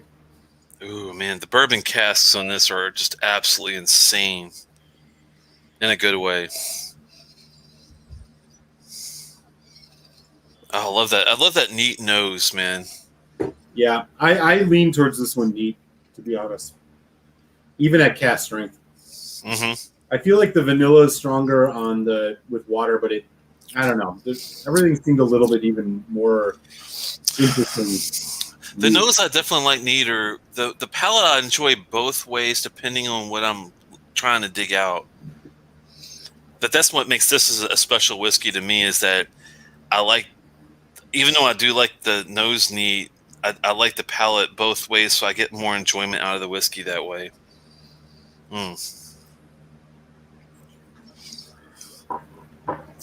Wow. Goes to show you don't really need sherry to shine. Right? If you have the right age, man, you can definitely shine without any special cask craziness. Just a really solid, long time in a bourbon cask. Let me ask you something, Telex. If you were going to say there was a sherry in this, what would it be? Ooh, well, I would say, since I don't really get a lot of the red currant dried figgy red fruit, I would probably lean slightly towards the. I mean, I'm talking like very little, but maybe like a smidgen of a PX cask on it, because it's got that sweeter side to it. Yeah, I was thinking like Sauternes. Yeah. Or like, honestly, even a little like of a Manzanilla. Yeah, this to me, What's our opinion? if you hold a gun to my head and said pick one of the three, the PX versus Sauternes I'm doing versus it right now. Mezzanine, I would actually lean towards the Sauternes. I think you nailed that one because this one feels like a Sauternes cast to me in some ways, but it doesn't have the almondness You're right. Yeah, the of main the yeah. Mezzanine, but it does have that Sauternes kind of intensity. It's I interesting. It's interesting you say that. Like I get with water a lot of that almond note on the nose. I don't get it nearly as much on the palate, but it's there on the nose. It's almost like a caramelized almond, like they're coated with some type of candied sugar. Now I'm with you on that. I drank all mine pretty quickly, unfortunately. No, But that's okay. it was that good, man. So this is my pour. So if Mm. when you're ready for final thoughts, you call it. I think I might have to have my own bottle of this. It's pretty good, man. I have to say, makes me feel better about Alexander Murray's bottles even more than I already felt. I've had some decent ones, like I said, with the Glen Keith and the Tormore. This one is one that I would much rather take a chance on than any Gordon MacPhail release, and that says a lot because you see the Gordon MacPhails all the time. Um, this is this actually exceeded my expectations. I already thought that it was going to be pretty decent because I already liked Linkwood's distillate that like we talked about. It does remind me of that Glencadam-esque, Glenellicky kind of feel with the citrus, but the spices there. This one, man, is all that with refinement and even I mean, 19 years sounds like a long time, but to me, this tastes more like a 21 year in a couple ways. That says a lot. We don't know about the chill filtering. I mean, I don't know why they would bother with independent bottling, but you never know. The color doesn't seem far fetched at all for a 19-year-old whiskey. It looks pretty damn spot on to me with the ex bourbon profile. I do believe this is all ex bourbon cask from the notes I've seen and from tasting it. But I mean, I would not be surprised if these were second fill, first fill, like that level, because I thought that these casks were really like high quality that they used in this. I'm surprised at the price. I would go to 150, I think, on a bottle like this. I think that's reasonable for this. So if you can get it for 110 to 120, I would grab one. I'm gonna try probably, maybe, depending on if I have the extra money. But man, I like everything with it. I'm definitely above a 3. I'm definitely above a 3.5. Am I at the 4.25 level? I think this deserves a 4 to 4.25. I'm gonna stay at 4. I do think it's solid. I think it's definitely worth a pickup. Definitely if you like citrus. If you like complexity, if you like a waxy mouth coat, I'd say it's definitely worth it. I'm going to say a solid 4 out of 5 on this one, man. Right on, Telex. Yeah, I mean, just to pick up where he dropped off, this is an incredibly exciting whiskey. You wouldn't necessarily think it or know it, given that this is, first of all, it's Alexander Murray. People got varied opinions on that. Linkwood, who knows what the hell Linkwood's all about. This is a diamond in the rough, man. I'm thoroughly impressed with this whiskey. Like, even at the total wine price, which we just saw, which was, I think I paid less, but I mean, 125, and this is a must buy at 125, in my opinion. Like, you will not find a whiskey of this complexity, of this depth, and of this just honestly, like, it's a perfect intermediate level whiskey of like, you really want to challenge your palate and start learning about other things, or you're ready to do that when you're in that place and you're in that place. And this is a whiskey you should not sleep on. If you are a fan of Craigellachie, Glencadam, this is right in that wheelhouse and at a price that really can't be beat. I think they hit a home run with this bottling. Would you go 150 on this? I would in a heartbeat. Yeah, I think this is there. I think it's there. I really do. I think you're just not going to find something of this caliber, this complexity, this vibrancy, and at this price. You're just not anymore. And the fact that it's at Cask Strength, you're getting value there. I mean, I'm going to sit right with you on this Telex. This is a 4 out of 5 for me. I mean, I think this is a high caliber whiskey. Definitely worth picking up, especially if you're, been into sipping single malts for a couple of years and are ready to kind of push yourself and push your palate a bit. I think this is right what the doctor ordered, man. 4 out of 5 for me as well. Great bottling, really good whiskey. It makes you wonder, like, if they can do this at the 12-year level and an independent bottling could do this at a 19-year level, why isn't this distillery making more single malt whiskey? I mean, it's just crazy to me. Yeah, man. I mean, to be honest, it's like I was struggling between this 4 and a 4.25, which is like same here. We're getting real high. I think the only thing that held me back, I mean, is just that like it's not. Like it's so complex that you can't quite nail it down. There's so much going on. It's a very active whiskey. This is not your like sit on the porch and sip it on a nice summer night whiskey. Like there's a lot happening here, and you're going to be engaged with it. And if you're not engaged with it, you're really missing out. Yeah, you're wasting it. Yeah, that's part of it, and then also just the fact that like I'd like to see the finish be a little bit longer. I mean, for 19 years, you'd like to have a little bit more going on. I think the finish is the weakest part of this whiskey, but by no means is it bad. I think it's, around medium length. I think it just has a couple things missing in it, but I mean, these are nitpicking things. So we got 4.4 out of 5s across the board from Telex and I on the Alexander Murray 1997 19-year-old Linkwood Cask Strength, and then 3.25 from Muser and 3.5 on the 12-year-old Linkwood Flora and Fauna. So there you guys go. This must be where they're putting all the stuff for the blue, man. Because I never tried the blue, but if they're putting good stuff for a Johnny Walker whiskey, this is the stuff they should be shooting for, because this has definitely got the profile this is definitely one of the better Diageo whiskeys that's out there, even though it's not even well known. Yeah. It's kind of funny how you hear all day about Talisker, Lagavulin, and some of the other ones, but with this, it's like this is definitely like their dark horse, black sheep, hidden weapon. Yeah, I mean, absolutely, man. I mean, in similar ways, it's like like Climb Leash. I mean, like a lot of folks don't know a ton about Climb Leash. Come here, buddy.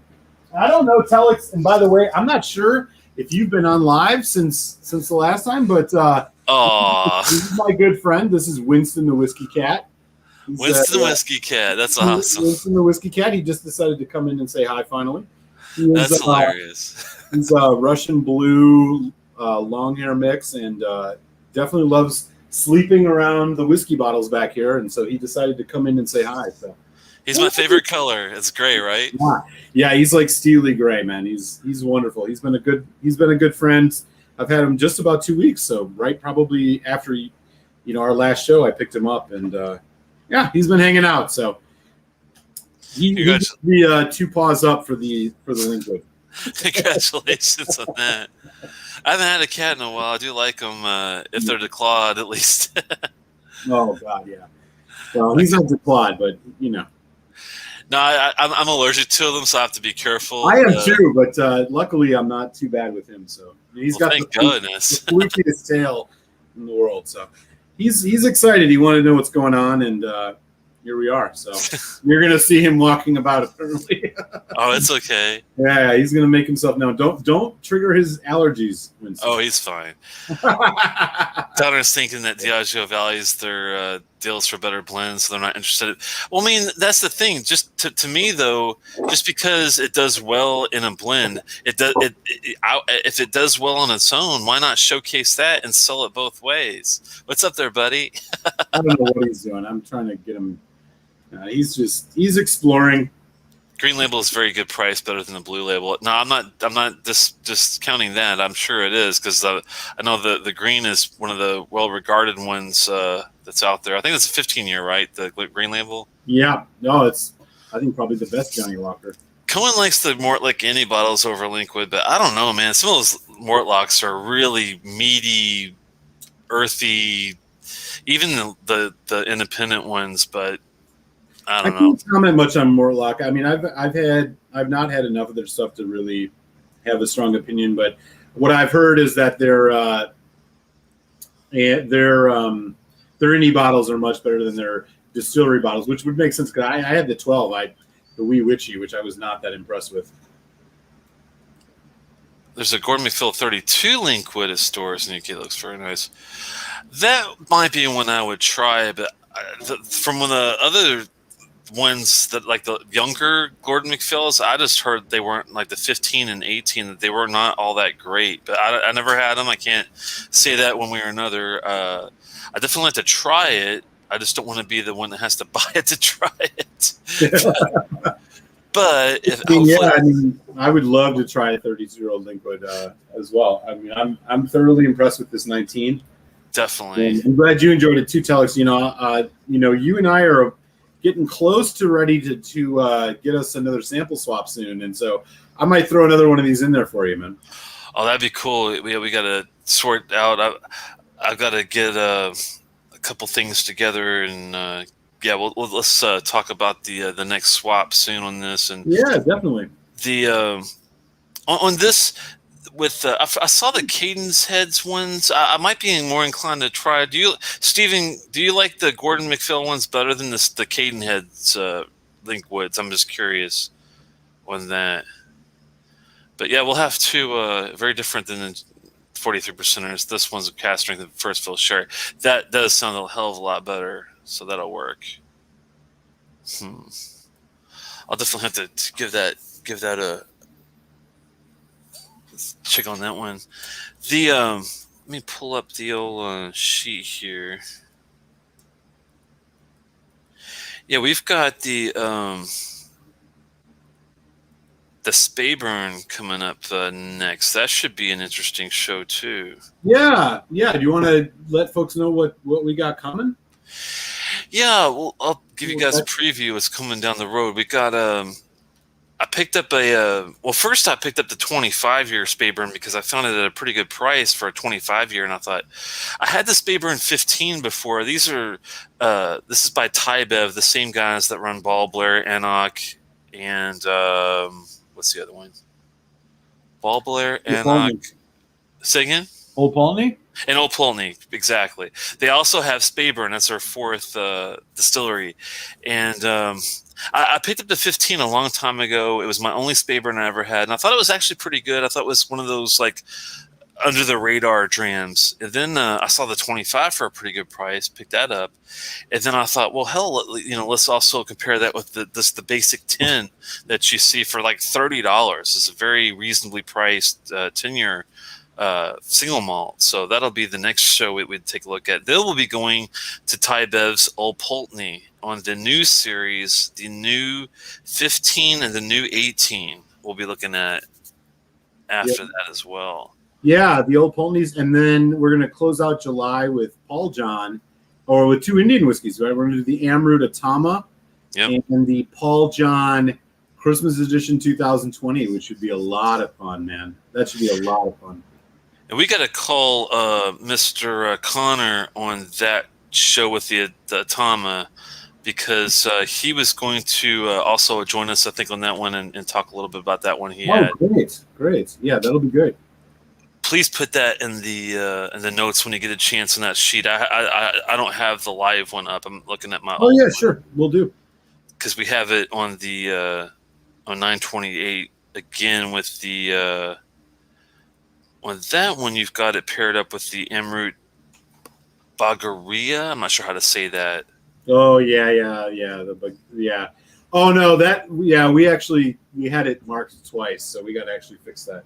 Oh, okay, I was making sure the that one we might have to do with it something different, but that I'm looking forward to trying another Amrut because those are always have been pretty good so far. I've only had a couple, but both have been pretty damn good so far.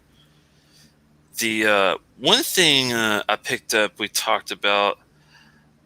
Yeah, I do have a Dalwhinnie 15, a Cardew 18, a Dalmore 18, and an Ardmore 20 that we'll be taking a look at down the road. I do have that still on my list.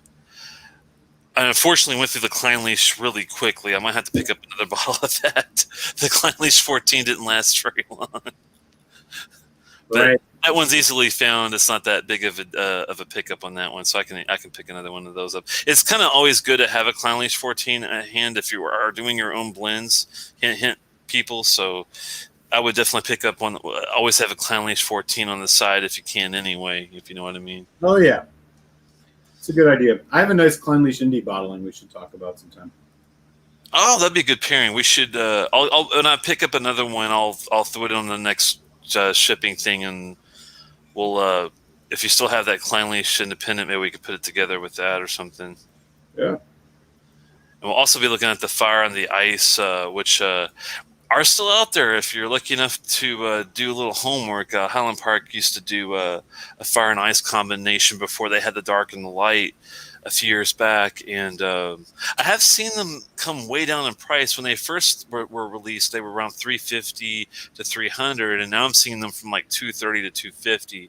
So if you play your homework, play your cards right, if you are a Highland Park fan, then I would definitely recommend maybe taking a look and see and picking up those on the side. If you're not a Highland Park fan, I know it's a lot to ask to.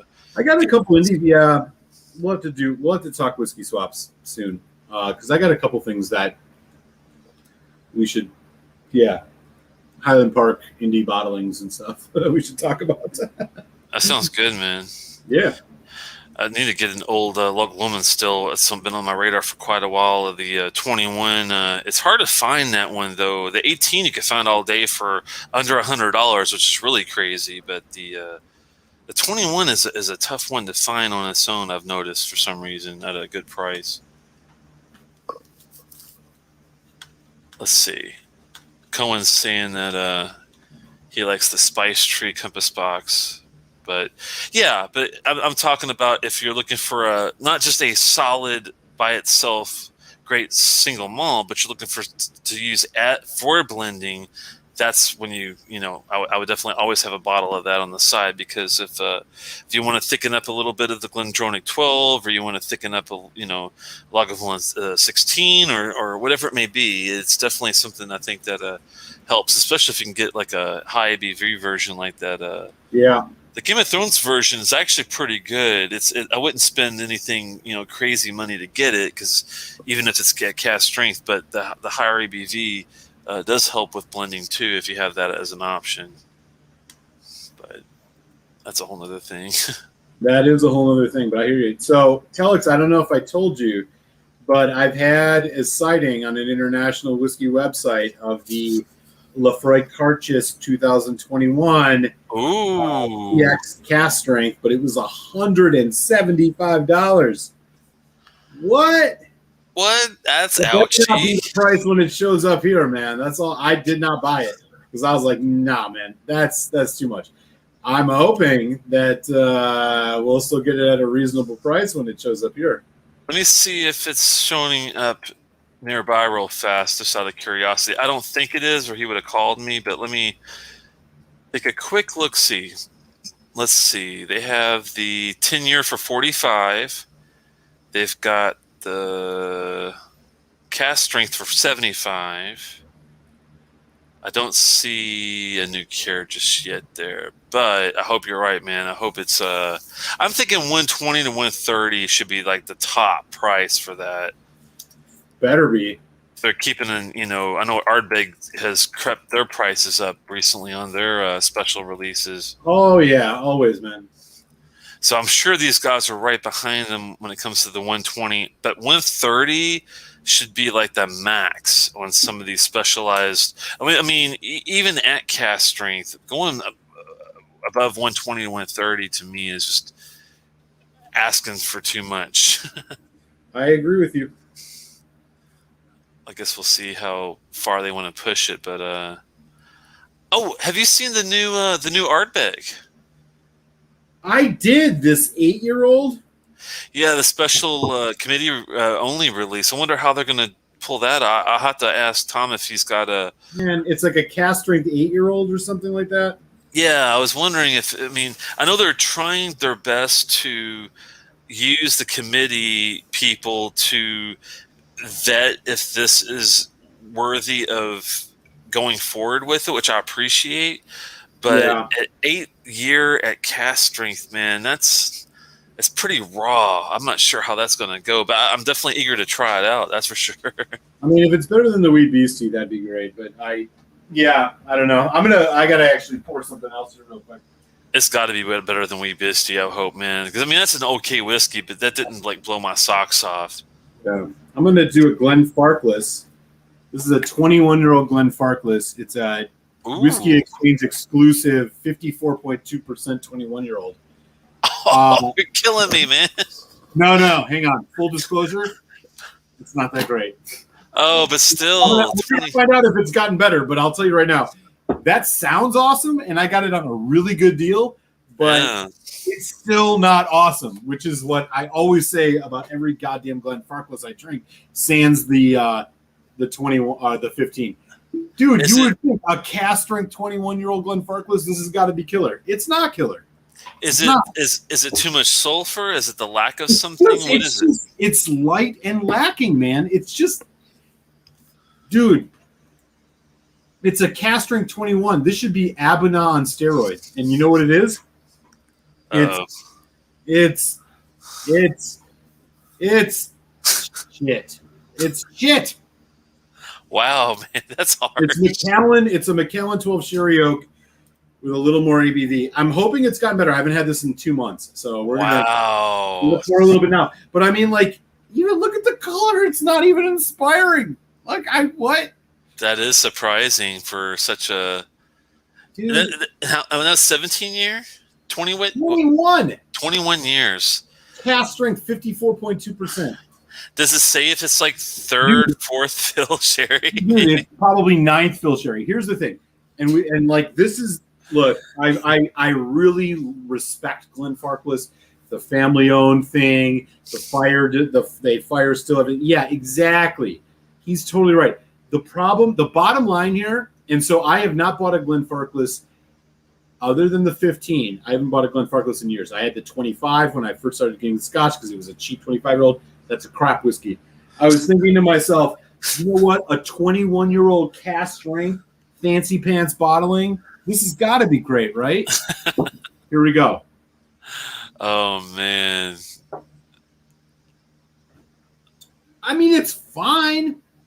It's good, but it's not great. Oh, wow. This is almost $200 whiskey, 21 years. It has the sharpness of a 12-year-old.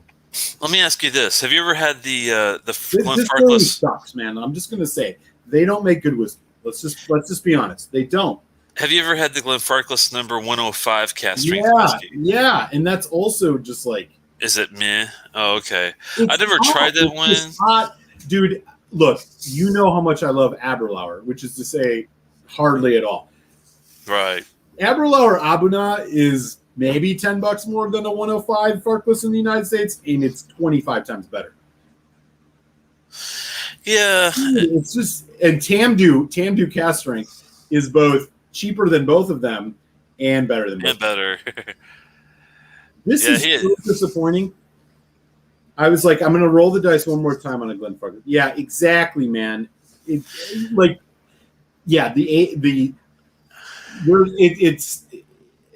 I don't even know where to start. Andrew Page is nailing it.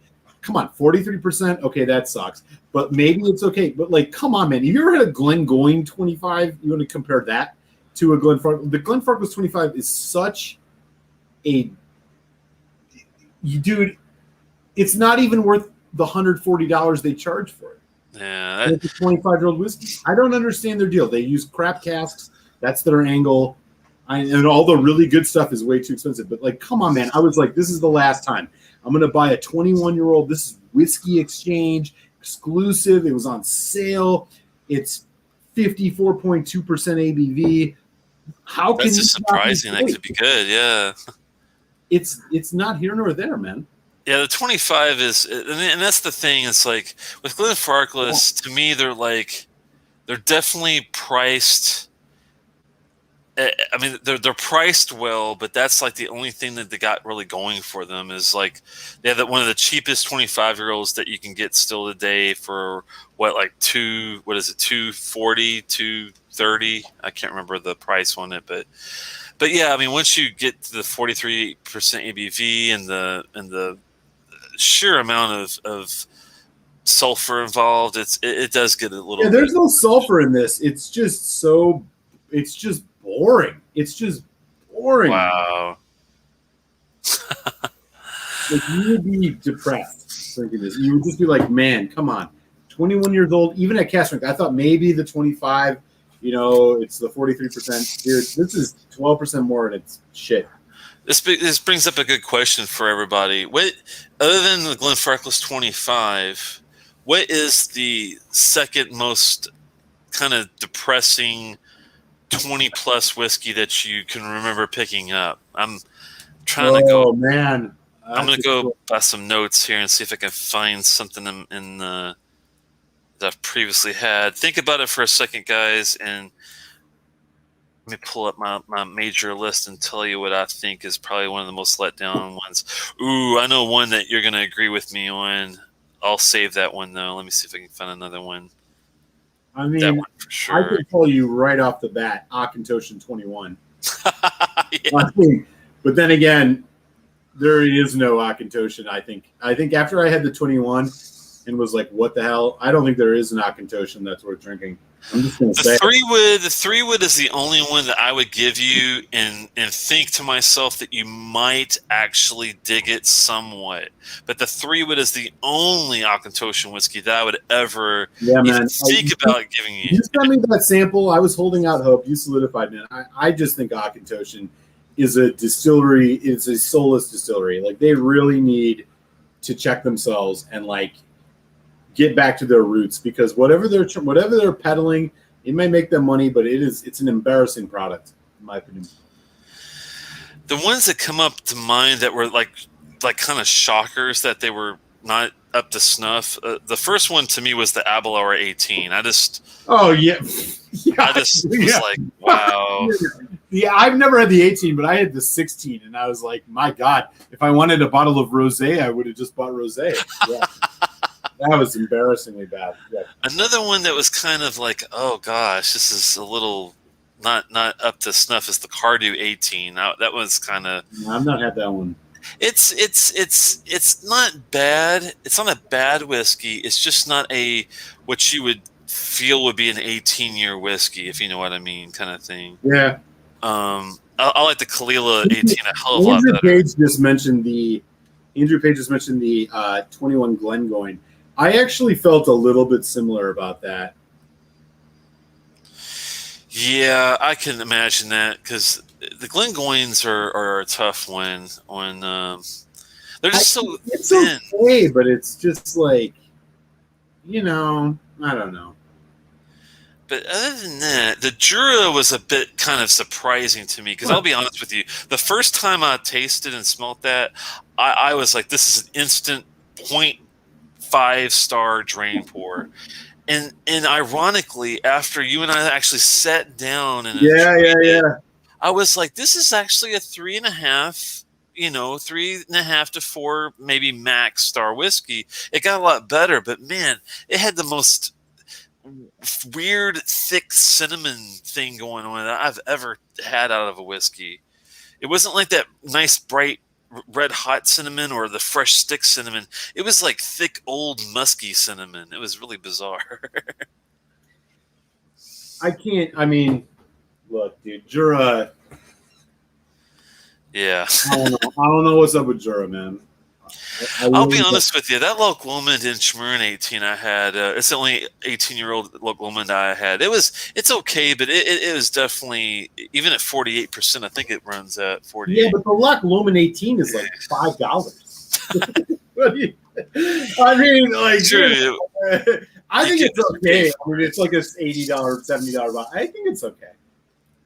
Yeah, the Inchmurrin is the peated one, and it's. I think it's a step up, but it still lacks something. Yeah, I mean, I don't mind holding out. I'll tell you right now, the Glenfarclas 15, which is 70% cheaper than this 21 that I bought is better. Wow. And I don't know why, but man, my God, they could be better. They just could be frustrating. better. It's frustrating, isn't it? I'm done with them because I can't afford family casks. I'm done. This is it. This is the last Glenfarclas I'm ever buying. Wow. Because like they need to fucking get their act together. Like, give me a break. This drinks like a freaking Glendronach 12. That's what this drinks like. And this is a 21-year-old cask strength, man. That is saying a lot. That's really scary, actually. Dude, but I'm not surprised. The problem is, like, they on paper they do everything right. You want to support them, right? But then they just like put out crap whiskey, and you're like, and now it's like, okay, maybe it's just these U.S. releases. I'm gonna go and buy this fancy pants 21-year-old 54% ABV whiskey shin bottle, and it's still shit. It has no life. It has no character. It has no energy. It's just tired. It's boring. It just shameful. Yeah, it's surprising to see some of these guys. I have the caliber. I'll send you a sample of this just so you can fucking be upset too. Glenfarclas can do a decent whiskey, but it is frustrating when you see someone that can. I mean, and for $1,000, everybody can do a good whiskey, and that's what you got to pay to get a good Glenfarclas. It seems you got to buy a family cask that's like 42 years old from 1973, and like that's what you need to pay to get a good Glenfarclas. That's not good when you can get something. No, I mean, Christ, I'd rather drink Macallan's. Or a Glen Scotia 15. It's not even sherry. Yeah, well, Glen Scotia 15 makes a mockery of this whiskey. Isn't that crazy? 15 makes a mockery of a lot of whiskeys, in my opinion. Isn't it crazy that a whiskey like that's supposed to be heavily sherried and have that profile, they can't get it? And then you got Glen Scotia, and they're just doing it with ex-bourbon. They're not even using sherry, and they can get more sherry out of their shit than these guys that have all the sherry. Yeah, I mean, if there's one thing I've learned on the Scotch journey so far, yes, age statements are important. Yes, you want an age statement. It's better to have one than not. You want non-chill filtration over chill filtration. You want natural color over unnatural color. But the most important thing, I think, is casks, man. Oh, yeah. It's casks. And ABV, too. Come across with the ABV thing. Yeah, Octomore proves it. High ABV, younger whiskeys in good casks will beat the fucking pants off of any of these things. And that's why Aberlour Abana, which maybe is 6 years old, who knows? But it's first fill, it's all sherry, and they're decadent. They're decadently delicious. Some are better than others. But this is a 21-year-old, 54% alcohol whiskey that I'm holding in my hand. That is all sherry. And I will tell you right now, this does not stand up against 12-year-old sherries that I've had. I would drink a Macallan 12 Sherry Oak over this. That is the lack of character, the lack of interest, the lack of finish, the lack of complexity, the lack of anything that justifies the price that this has. I'll send you a sample. Yeah, talking about the family cast, Stephen Connor had a couple good ones from the early 2000s that were first fill. And he's right. He did have a blind, and I could have swore what he gave us was a Glendronach. It was that good. But I don't know how. It should be. I mean, I don't know how old this one was or what the price of this one was. So. Color on this. That is pretty sad on color. 21-year-old whiskey? Look at the color on this. That's surprisingly light. This is a 21-year-old sherry whiskey? Fuck you, Glenfarclas. Sell out to Diageo, and maybe Diageo will turn your distillery into something that makes something worth drinking. I'm sorry. I hate to hate you, but it is. I'm ranting. I know. I hate to say it, but I think that would actually make it worse if Diageo got their hands on Glenfarclas. They'd find a way. I don't know. Look, I'm going to choke this down. It's not that it's bad. It's just not worth the price.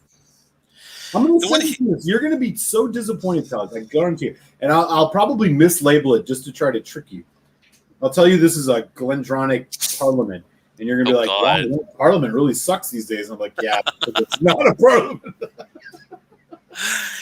Yeah, the one he had was over a little over $300, but it was 15 years, and it was a solid. It was the first Phil Sherry, man. That's what made that one so glorious, because it really did remind me a lot of the good Glendronach ones that you can get from like Yeah. the early '90s. Or a freaking Balvenie 15 sherry. So the fun part's going to There be you go. that, I'm going to do. So I'm soon going to do a sherry shootout where only fully sherry matured whiskeys are going to be in it, and this is going to be in it. And I swear, if this wins, I will quit YouTube. I'll never do a video again. I'm sorry. There's no chance it's going to win, but if there's a chance this wins, and I'm going to do it blind, that'll be the end of me. That'll be the end of me. Is there anything you've got that you think would go with it that could enhance it by any means, or is it just like it's just such a Yes. tough deal that Yes. What I mean, here, how about this? Tamdu batch strength number 5 or a Tamdu batch strength number 3. Yeah. Any Tamdu. Tamdu makes a complete dude. I've said this before. I won't be surprised if it wins my little sherry shootout. The Tamdu batch strength is the best fully sherried whiskey you can get. For price, for quality, I think it beats Abuna, it beats the Balvenie single cask. It is for like an everyday whiskey price on most shelves. You're not going to beat it. I think in a head-to-head blind tasting, it might beat Allardyce. Like it's that good. I think Tamdu is straight up killing it. It's definitely going to beat this pathetic Glenfarclas. I have had the Tomatin Cask Strength, and it's been a while. I did have it. It was surprisingly better than I thought it was going to be, but it is. I mean, Tomatin is one of those that are they have good stuff, but it's rough around the edges to me. If that makes any sense. Yeah, they're like Glenmorangie. Like it's like they make so much stuff with so many finishes. It's hard to keep track of them, but they're at good prices. So they're like, I honestly admit I've not done a lot of Tomatins, but I mean, God, you find the Tomatin 18, it's like $80. It's like, man, come on, it's an 18-year-old whiskey, but I've not bought it. Yeah, it's good. It's good for the what you just price said. point. Yeah. Edgewordour 10 or Balachin or an Edgewordour or the Caledon will absolutely destroy this 21-year-old cask strength Glenfarclas. It will destroy it. Yeah, I'd agree with you there. If since I have had the Glendronach, the Glenfarclas profile, where it's kind of feels either overused or tired or non-inspirational. You're getting a sample of this one I sent you, but I'm going to tell you right now, this is not measurably better than a Glenfarclas 12. Wow, it's just not. I'm with Stephen Connor, man. It'd be nice to see TM do more of the single cast, special age stated cask strength releases. The problem with Tamdu is they're such a small. They're the Ian McLeod Distillers Group, which it's like their only baby. I think. No, I'm sorry. Take that back. They have Glengoyne too. Well, Glengoyne. Do they have anything else? Let me take a quick look and see. I think it's just Glengoyne. Let me do a quick one. Glengoyne and. 1 second. I think it's Ian McLeod. I think it's just the Glengoyne and the. Is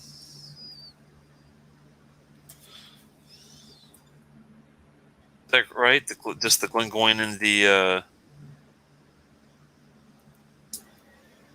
I don't know, man.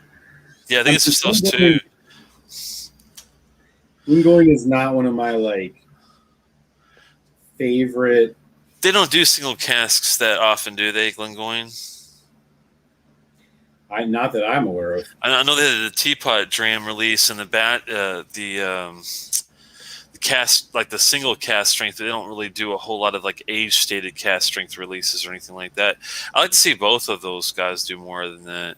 Yeah, I mean, eventually, Tamdu has to be on a trajectory, and then the next 10 years, they're going to be the next Glendronach because they're that good. And I mean that, they're that good. Tamdu is exponentially better than most of the sherry whiskeys on the market. They're way better than the Macallans. They're way better than Farkless. Here's the distillery that I don't usually talk about a whole lot. I had the Glosna, which is a peated release, the Skyron, which is like their basic release. They had a 16-year at one point that was fairly readily available that vanished, sadly. So they don't really have any age-dated whiskey any before. But have you ever had a Scapa before? I've not. I know about them. They're on Orkney, right? They're up there with Highland Park. Yeah. It might be worth looking at an independent Cask Strength sherry cask. I wonder, what's the price on that one, Cohen, out of curiosity? And a Klein Lee sherry cask. That would be nice. He's got K&L. Dude, he lives in Southern California where the whiskey flows like wine or like water. Wait, you guys don't have much water. Where the whiskey flows like pretension. Yeah. Sorry, buddy. No, yes.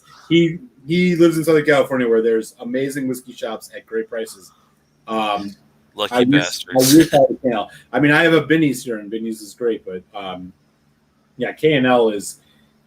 I'm surprised Cohen is able to keep positive balance in his bank account being that close to K&L, because I'm not sure I could. I hear you there. If they have that many specialized offerings, Steven was talking about the Glengoyne single casks are out there, and usually a distillery one release. I've had a few, and one of them, the 19-year, was one of his favorites from last year. Wow, huh? The teapot drams aren't those. Those are just the distillery. Those distillery bottles, so they have something separate from the teapot. Yeah, I've had the Cask Strength releases. I don't know if I don't think they put like special years on them, but he must be talking about a specialized like year release that they've done. They don't do a whole lot of them, or I would have seen one probably already, but they must be like few and far between. But I do like the Glengoyne Cask Strength like regular release that I've had before. It was pretty decent. Well, it solves the problem for Glengoyne, which is that they're like so watery. You know, the 18-year-old is not great. Yeah, I was going to ask him if did you like the viscosity, the mouthfeel of these, Stephen, or are they still on the thinner side? I'm just kind of curious on the older 19-year like single cask releases. A lot of people like this 14-year port from Tomatinette. I'm trying to remember if I think I've had that one and enjoyed it, but it's been a while. If I did, whiskey is like wildfire here. Lucky. Yeah, that was good. Lucky, man. I wish. I wish it was. It's kind of weird because you would think that, like whiskey is like. You know what I'm going to say. You would think that it would be like that on wanton mass shootings in Chicago. I don't know. You would think that it would be like out here on the East Coast or even Kentucky would have really good whiskey, offerings, but I don't see how California. I guess it's the shipping, importing. Dude, California straight kills it on whiskey. They're not only cheapest, but they have great selection. I don't get why. I built half my collection when I lived in DC off of stuff shipped from California because they're just it's great. It's crazy though because they're the opposite end. You would think this shit would come from Scotland to New York or Scotland they do go to New York. But the problem with New York is that New York doesn't allow out of state shipping very often. That's what's screwing everybody, man. It's the whole state shipping laws are just bullshit, archaic nonsense. People need to get with the damn times. I feel you, man. I can't get over how bad. Speaking of time, I probably should sign off because we are just over the hour mark. I personally got to run, but brother, great to have you back. I'm glad everything is on the up and up, and then looking forward to next week where we're going to be checking out some Speyburn, man. That's going to be fun. Yeah, hopefully you get into it, and even if it's not exactly your wheelhouse, hopefully you'll be like, well, that was an interesting ride at least. I think there's aspects of it. It's all about the interesting ride. So since you like Annock and it is kind of a similar distillery, I'm thinking you'll be down with it to an extent. I am definitely down with Annock. Considering that Annock 24 was my whiskey of the year last year, and I still stand by it 6 months later.